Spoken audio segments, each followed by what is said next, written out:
Does God exist? Is God the intelligent creator that started it all? Or is this wondrous beauty an act of randomness, regardless of our particular belief? Do we have confidence in that belief? Co-authors Dr. Tom McFaul and Dr. Al Brunstine offered new insights into these compelling questions. Together, they provide a unique approach to the relationship between science, evolution, and belief in God.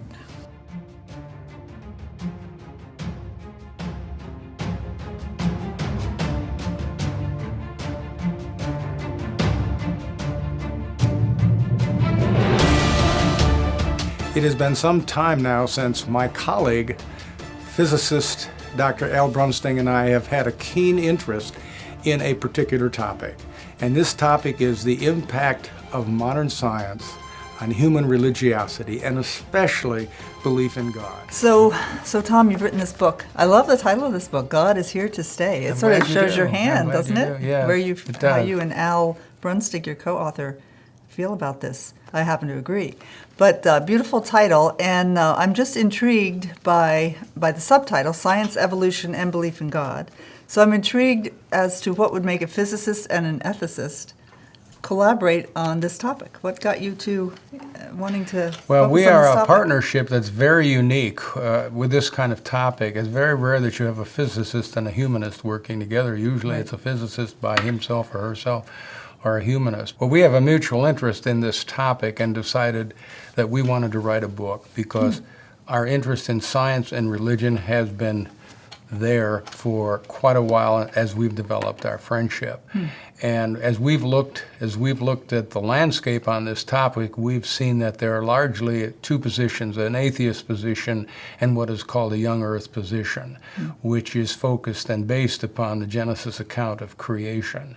The evolutionary science position is based upon the idea that the universe was created 13.7 billion years ago, as opposed to the Genesis account, which anchors creation into 10,000-year time frame.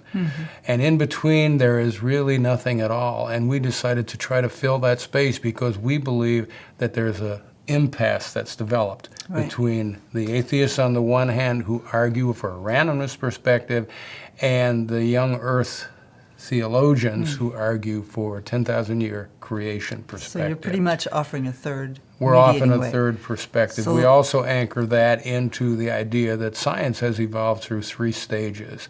The first stage is pre-scientific, and this is where different cultures of the world and different religions of the world developed their views of creation. With the emergence of science, which we call stage two, then scientists, many of them began to predict the demise of religion, which just simply hasn't happened. But as we've entered into stage three, we believe that increasingly the recent discoveries of science are mutually supportive between religion and belief in God. So from reading the book, it seemed to me that in a nutshell, what you and Al are saying is that religious faith and the advances in science are not, as is commonly believed, they're not mutually incompatible. In fact, they reinforce each other.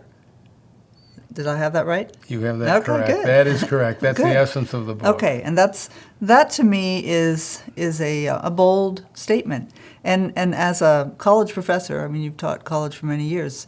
What would be the kind of the traction with young people and their struggle with faith and science? That's a very good question.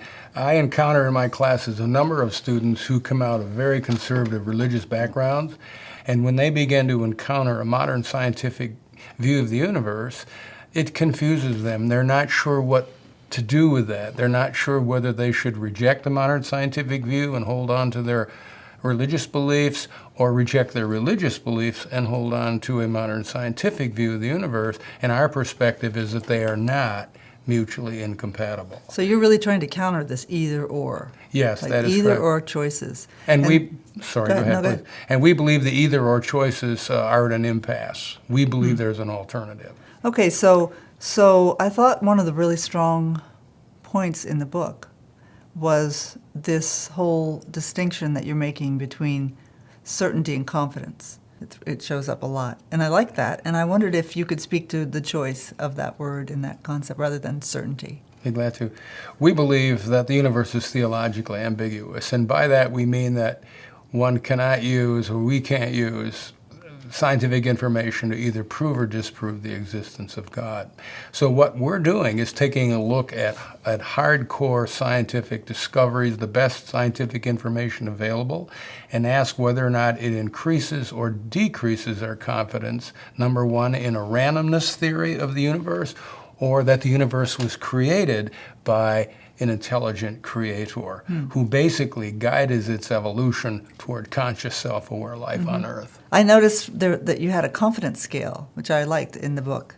I like graphs and pictures in books. So that was a cool graph. But it looked like about a 2/3 certainty. Would that be about right? It's actually 80%. Okay, well, we are 20%, math is not my forte.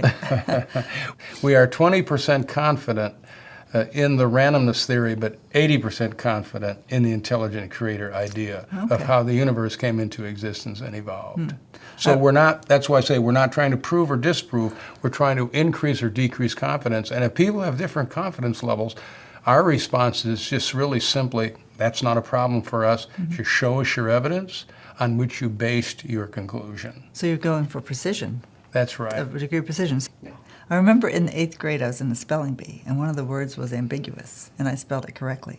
And another of the words was ambivalent, which I also spelled correctly. But it seems to me that the two are connected. If something's ambiguous, then we could feel ambivalent. But you're not making that point, though. You're making a different point. The third way between religion and science is not ambivalence, right, for you. It's confidence. Our focus is on confidence because we believe the universe is theologically ambiguous. And by that, we just simply mean it's not possible to use scientific information to prove or disprove the existence of God. But it is possible to look at scientific information and increase or decrease your confidence that God exists without being absolutely 100% certain beyond a shadow of a doubt that you've made the case based upon exclusively scientific information. Right. Otherwise, we wouldn't need the Bible to say we walk by faith and not by That's sight. And St. Paul wouldn't have to say, now we see in the glass but darkly. That's right. That's right. So this idea that there can be a degree of confidence that we can attain, not certainty. I noticed that you all broke it into what I took to be sort of confidence components as you looked at different areas of human inquiry, and maybe 7 of them, as I counted. Actually, 6 of 6, them. okay. Right. Knowledge component. We have a component on consciousness and self-aware life on Earth. We also have from life, out of non-life elements comes life, spirituality in the brain, the universal quest for justice and for morality. And each one of those has a scientific component to it. And we look at the evidence in each of those areas.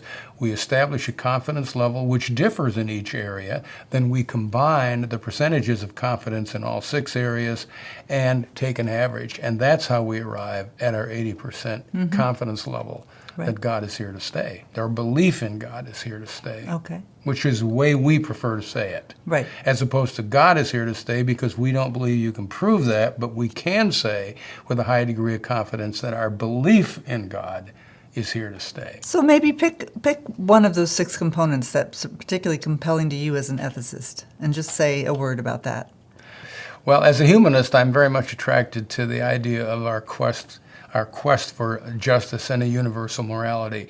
But I think, and this is Al's contribution, is that his focus on the evolution of conscious self-aware life on Earth and how that can be dated all the way back to the beginning of creation, which is 13.7 billion years ago, strikes me as an incredible contribution to be able to trace life on Earth to predecessor activities and events and processes that started so long ago, but that nonetheless culminates in our ability to sit here and to talk about these issues because we have conscious self-awareness as persons, and our interaction with each other is based upon the knowledge that we possess, and we can share that in a personal way.